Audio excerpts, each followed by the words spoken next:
Yo, what's up? Yo, yo, yo, ba ba ba ba ba, Hello, live, everybody. It's Jefu and Luke in the house.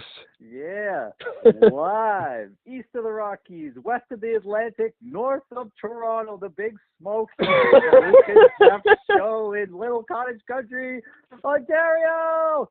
Woo! Whoa, dude. Northeast of Detroit, this little area we call heaven. Here we are on podcast hour of Jeff and Luke. Yeah, so I was watching the. That was so bad. Oh, so unnecessary. Oh, what's yeah? What were you gonna say? I was just watching the Joe Rogan podcast Oh with yeah. Tom Deranged. That's what one of the YouTube comments said.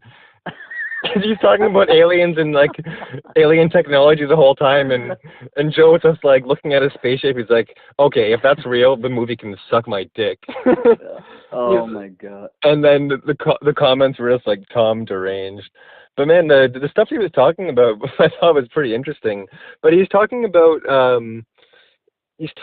this guy who's like a co-owner of his business or something, like going to the stars, and he was one of the guys who like created remote viewings, which is like ESP. Have you ever heard about that? I have heard of remote viewing, and that is one of the more plausible things I believe in when it comes to like I don't know, what's the word for that, like woohoo spiritual stuff. That's like pseudoscience. Yeah, pseudoscience. That's one of the things I actually do kind of believe in. Is ESP. I think that stuff is real. Yeah, like I've had some experiences, and like I definitely don't doubt it. And I've seen some things on it before, and apparently people can like describe like actual places on the earth, and they've never been there before. And oh man, the U.S. government tested stuff like that. Yeah, and then so you think that's real, eh? Well, if the U.S. government was in on it, then I think that clearly indicates that it was probably real, because they wouldn't. That's crazy. Yeah, like they wouldn't invest money and time and effort into it if they didn't know that there was something to it. And I just heard too many different, like, I don't know, I've heard too many different things. I think that stuff is real. I think that if you believe in the whole, we have a soul, and there, near-death experiences, and the next logical step is that we can definitely experience that while in human form. Your mind can dislocate from your body. Well, not like your mind, but your like thing behind. It's like a broken mind. Yeah, like no, the thing behind your mind, like the awareness, apparently can separate from the body, and that's what like an out-of-body experience is. And that is the beginnings of near-death experiences. Like looking at your body, when you have a near-death experience, a lot of people, they look down on their body during during an operation or what have you, where they actually do die. A lot of them turn around and they see their own body. So, it's the next logical step to conclude that you can have ESP and travel places for sure. I think it's interesting what you said about if the government's in on it, then there's definitely something more to it, essentially. And I think that's a really good point to make. And so do you think that these people are like astro traveling out of their body to like this area and then seeing it? One of the things that I saw was them talking about it, and they were saying, don't guess. Like they're not guessing, like they have some kind of feeling, or they're able to like connect and see things in a different way. But yeah, apparently Tom was saying that he worked with this guy for his company, and then he was talking about these spaceships that use, and I've seen this before. I've seen Michio Kaku talk about like spaceships that basically warp the space around you, so that, like, say that you had like a spoon on a table, that spoon is staying in the same spot. But now, if you look at the tablecloth as the fabric of space-time, if you move that tablecloth really fast, say, and take it off the table, but the spoon's still sitting there, but imagine that there was still some tablecloth under the spoon still. You're technically, the spoon never moved, but it traveled through space and time. And that's kind of like what warping the space-time around you can do without you really moving, and it's a way of like achieving like the speed of light because you're not moving, right? Man, that presumes that the space-time is a thing, but I take it, well, from what Tom DeLonge deranged, or DeLonge. I laughed so hard when I read that comment.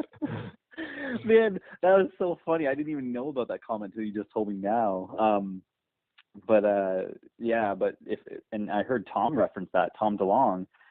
By the way, you have to excuse my voice because I'm like really phlegmy right now because I'm just getting over like a kind of a cold. It was really, really mild, but it's kind of affecting my throat. But you gotta get a tea. You gotta get a tea going. Oh man, it's so annoying because it's like it's always there, like in my throat. Anyway, yeah, but Tom DeLonge was mentioning that like the time-space continuum is a thing, or like the time-space, whatever, space itself is a thing. And I was like, a thing? How is? I just haven't ever thought of it like that. But if it's actually, I always thought it was just this empty void that was made of nothing. But apparently, like space itself is a thing. So well, in like you referencing that he was saying it's a thing, like how I've always thought about it from like Einstein's perspective is that it's basically like a fabric. Like, have you ever seen those videos where they basically take like a blanket and then they put like a ball on it, and the ball the ball sinks, right? And so you basically have that's the gravity that you're seeing. Like so that's how it works. Like, yeah, so like it is a thing. Like space-time is a thing, and like if you were to take like a fabric and put like a ball inside of it, the ball would get weighed down, and the space-time around that mass would be distorted. I don't know how to describe it, but yeah, it is like a thing, and it's really weird. And I think that if you look at like the top of it, it's like space-time, and the bottom of it, it's like time-space. I've never really understood that, but yeah, because if there was like a blanket, there'd be like a top and bottom to it, right?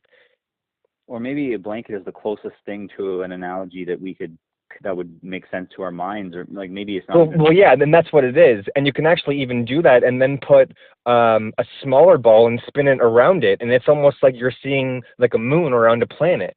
Oh. I don't really understand.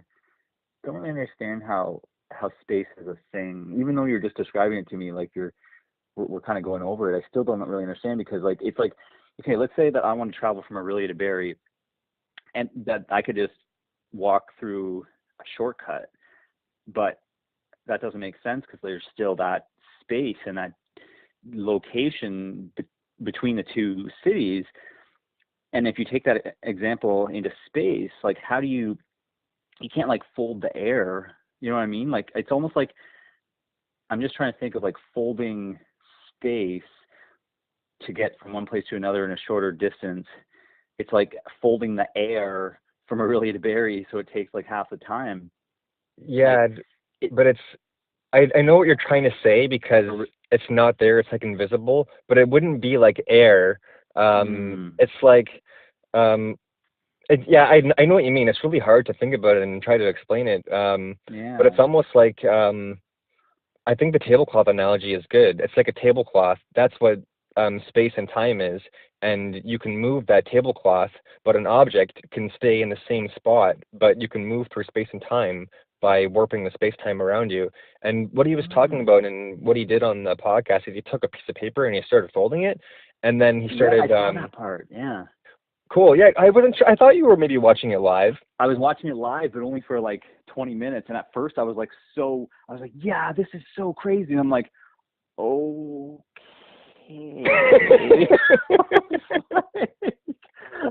I was like, I don't know about this. And Joe Rogan was making such skeptical faces to Jamie. I know, man. He was so skeptical on that. And I think that he kind of cut the podcast short because Tom was saying that he would tell him some things off the air. So I think that's one of the reasons why he might have stopped it short. Because it was less than 2 hours. I think it was like an hour.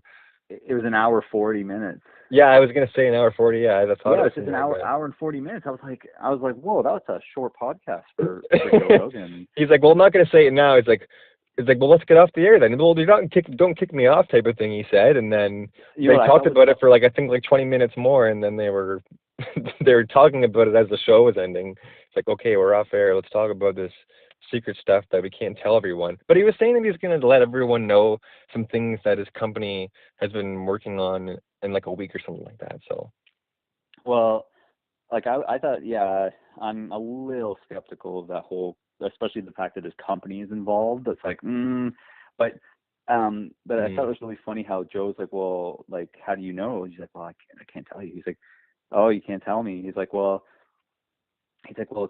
what kind of person, like, who is it? He's the director of the CIA and the director of the what was the other, NSA. And Joe's like, well, I think we can Google that. He's like, okay, well, I'm not going to tell you even if you guess it. And Jamie's like, well, can you blink? I was already saying this stuff. Yeah. He's like, can you blink if we guess it? And then I didn't even mean to say because he's from Blink-182, but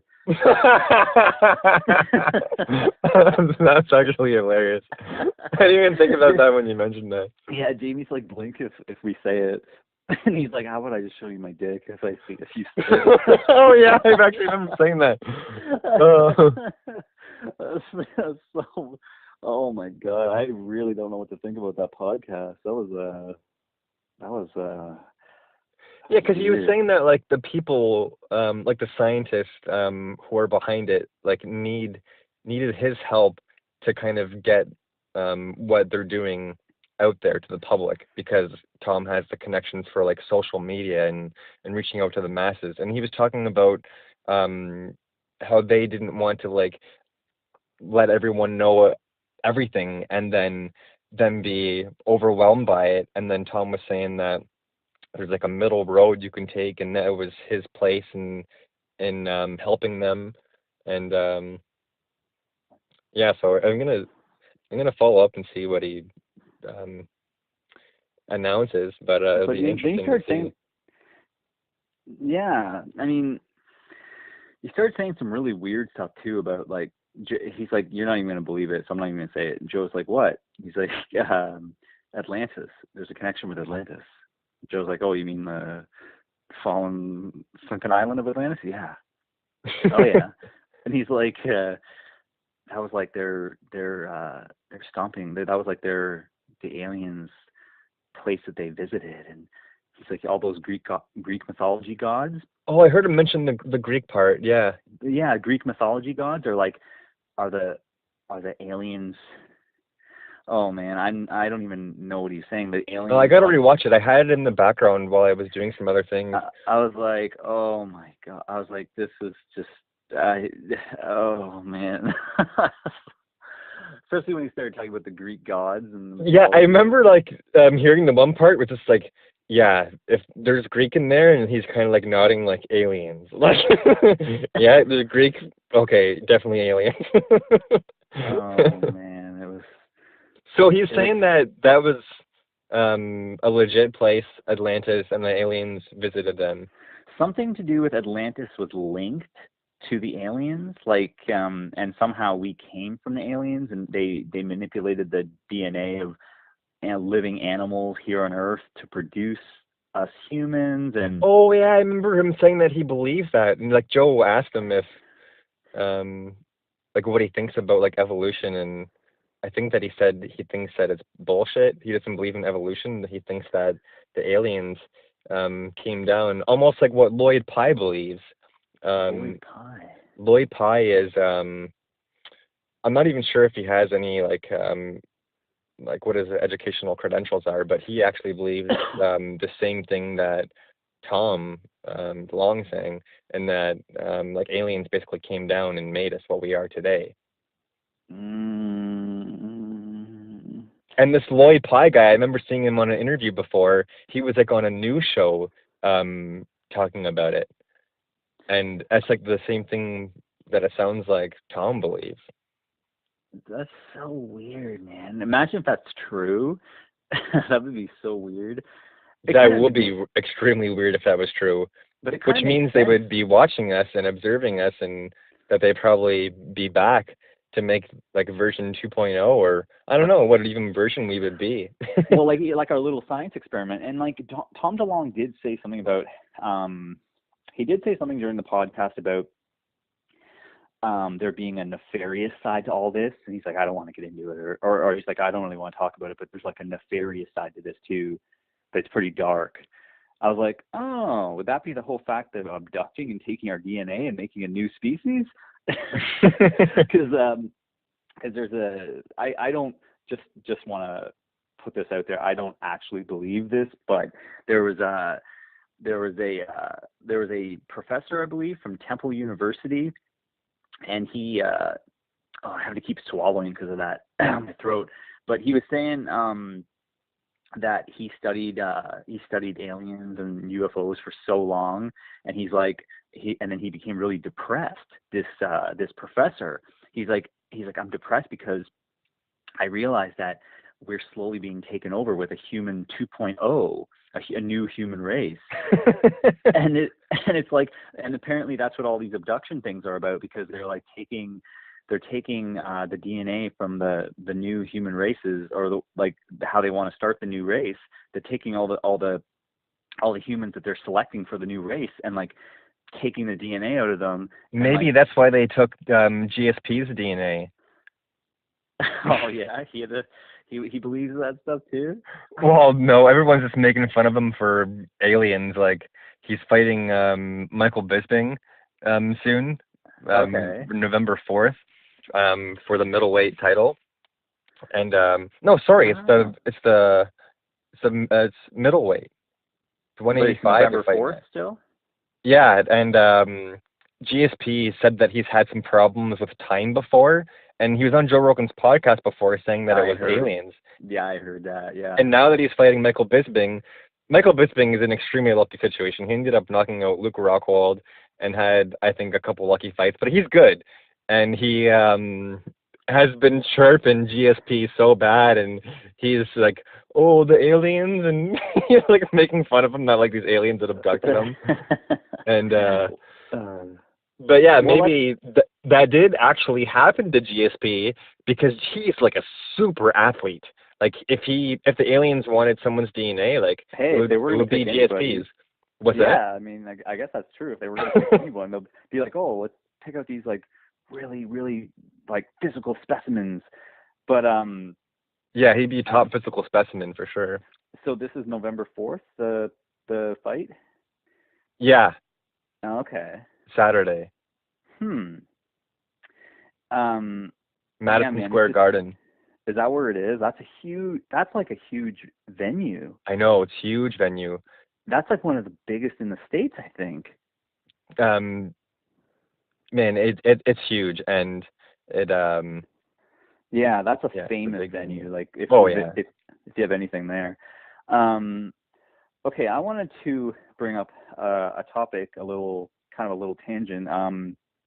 So I was listening to Adam Greentree on Joe's podcast, and apparently they have discovered that the Australian Aborigines, they've dated them back to 65,000 years, which I texted you earlier today. Yeah, I remember you were pretty impressed with that too.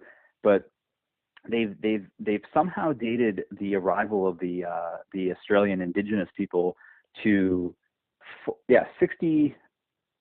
5,000. You said 65,000 years ago. So if you take the stuff written in the Bible, which was approximately 2,000 years ago, that is for like the time of Jesus. 65,000 years ago, and there was humans arriving in Australia. Like that is so crazy. Yeah, That that is crazy to think about. Like humans, like 100 years is like nothing, and it's like a blink in the time of the universe. And like, but yeah, when you're like 65,000, it's still a blink, a little bit of a longer it's period. a long blink. Especially when you compare it to the life of a human, because like we're like, what's the average age? Like 70? Let's The say it's average age, 100. That's, man, you know what I mean? 6,500 of those lifetimes. yeah, 65,000 in like that's insane, and they barely change. years. Yeah, yeah, exactly. If you look at it that way, but most of them probably wouldn't even live to be 100. So then you're looking at like probably like 9,000 life human lifetimes, like generational lifetimes, all in that same area, which is insane, man. Yeah, it would That definitely give a lot of time for like evolution. Like I definitely like believe in evolution. Um like you can look around the world and see that just life evolves according to the conditions that it lives in. Like there's no doubt. There's yeah, no like doubt. camels, they need to drink in a hot desert, and when they kneel down, their knees would get really hot. So over time, they develop like these natural big pads on their knees, so that when they Hmm. kneel down, they don't get as hot when they get Man, water. And there's no all life doubt. adapts to their surroundings. Oh yeah, it's that's common sense to me. And like I don't even know why Tom DeLonge was denying it, or I don't even know if he did. I think he probably did, but like Yeah, I'm not sure on what scale he was denying it, but it's I don't so know. obvious, man. It's so obvious. Like evolution, like everything changes, and like life is constantly changing and adapting and struggling and fighting and killing and eating and living and Yeah, and especially adapt. if you look at what we know about animals and how like information is passed down. Like when you take like a baby what was it? Like a baby I think it was like a duck or something. I can't remember exactly what it was, but when they were doing the experiment and they flew a shadow of like a hawk over it, it was just naturally scared to hide like from the shadow, like it knew that it was a predator.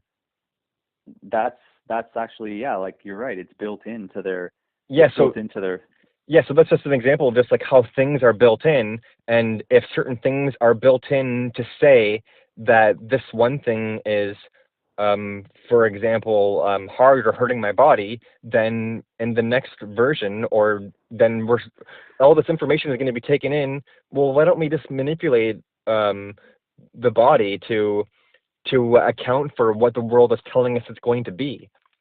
Because like, Yeah, exactly. It's always adapting. And I yeah, think information can be passed through DNA, because they said, I think they did a study on mice where they gave them something that hurt them, or they introduced something to the cage that inflicted pain upon them, and even 2 generations into the future, with the middle generation not ever seeing this thing, and the grandparent generation gone, the grandchildren generation were instinctively cautious of this object, even though even though it was a neutral object. Isn't that crazy?